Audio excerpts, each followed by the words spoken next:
गाय को लेकर देश में सियासत लंबे समय से हो रही है। गाय को राष्ट्रीय पशु का दर्जा देने को लेकर हमेशा मांगे उठती रही हैं, लेकिन वही एक राज्य सरकार ने बड़ा फैसला किया है और गाय को राज्य माता का दर्जा दिया है। किस राज्य की सरकार ने यह फैसला किया है, इस खबर से जुड़ी पूरी जानकारी देखिए इस खास रिपोर्ट में। भारतीय संस्कृति, कृषि और स्वास्थ्य देखभाल में स्वदेशी गायों का इतिहास रहा है और देश भर में गायों को मां का दर्जा दिया जाता है। ऐसे में राज्य सरकार ने गाय को राजमाता, गौ माता का दर्जा दिया है। इसकी घोषणा करते हुए महाराष्ट्र सरकार ने कहा कि स्वदेशी गाय को भारतीय संस्कृति में वैदिक काल से ही महत्वपूर्ण स्थान हासिल है। इसका महत्व न केवल धार्मिक है बल्कि चिकित्सा और कृषि में भी इसके कई फायदे देखने को मिले हैं। गाय का दूध अपने उच्च पोषण मूल्य के कारण मानव आहार का एक महत्वपूर्ण हिस्सा है। मराठवाड़ा में देवरी, ललकानारी व उत्तरी महाराष्ट्र में डांगी और शौदाब जैसी विभिन्न देशी नस्ल की गायें हैं। हालांकि देशी गायों की संख्या में तेजी से गिरावट भी आई है। इसको लेकर चिंताएं जाहिर की जा रही है, लेकिन सरकार को उम्मीद है कि ये दर्जा पाने के बाद से किसानों को इन गायों को पालने में प्रोत्साहन मिलेगा।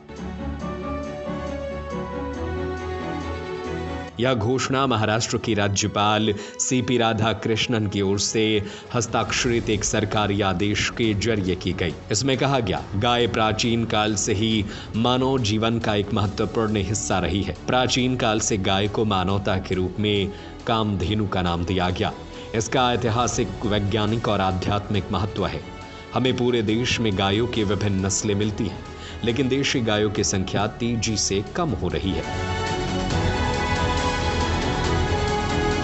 वहीं शिवसेना उद्धव गुट के प्रवक्ता ने कहा, स्कूल जाने से पहले बचपन से ही हमारे माता पिता हमें सिखाते हैं कि गाय हमारी माता की तरह होती है। हमें गाय का दूध पीना चाहिए। इस पर सरकार क्या नया करने जा रही है? अब जब चुनाव नजदीक है और उन्हें एहसास हो गया है कि वे सरकार में नहीं बना पाएंगे, तो वे इस तरह की योजना का सहारा ले रहे हैं। उन्होंने कहा कि अगर आप सच में गायों का सम्मान करना चाहते हैं तो भाजपा नेताओं को निर्देश दें कि वे बीफ का निर्यात और सेवन करना बंद करें। बीफ निर्यातक भाजपा नेताओं को फंड देते हैं। महाराष्ट्र के लोग सब जानते हैं आप किसे बेवकूफ बनाने की कोशिश कर रहे हैं। वहीं मुख्यमंत्री एकनाथ शिंदे ने कहा, सरकार ने कैबिनेट बैठक में कई अहम फैसले लिए। इनमें गौ माता को राजमाता घोषित करना भी शामिल है। यह मांग कई लोगों और साधुओं द्वारा की गई थी। आज हमने इसे अंतिम रूप दे दिया है। अब गौ माता को राजमाता के रूप में जाना जाएगा। उन्होंने आगे कहा, हमें गौशाला में प्रत्येक देशी गाय के लिए प्रतिदिन 50 रुपए की सब्सिडी प्रदान करने का फैसला भी लिया है। इस खबर को लेकर आपकी क्या राय है? क्या पूरे देश में गौ माता को राजमाता बनानी चाहिए? हमें अपनी राय कमेंट करके जरूर बताएं। मत करें लापरवाही, नहीं तो हो सकती है बड़ी तबाही। सुरक्षा के मानकों से मत कीजिए समझौता, अन्यथा हो सकता है बड़ा खतरा। हर स्कूल, हर कोचिंग, हर कंप्यूटर सेंटर और हर रेस्टोरेंट के साथ अपने सभी व्यावसायिक प्रतिष्ठानों में लगाए फायर एक्सटिंग्विशर यानी अग्निशामक यंत्र। उच्च स्तरीय प्रीमियम क्वालिटी की फायर एक्सटिंग्विशर के लिए संपर्क करें सती सिक्योरिटी नियर ऋषि भवन। पाउडर, गैस और केमिकल हर फॉर्म में उपलब्ध।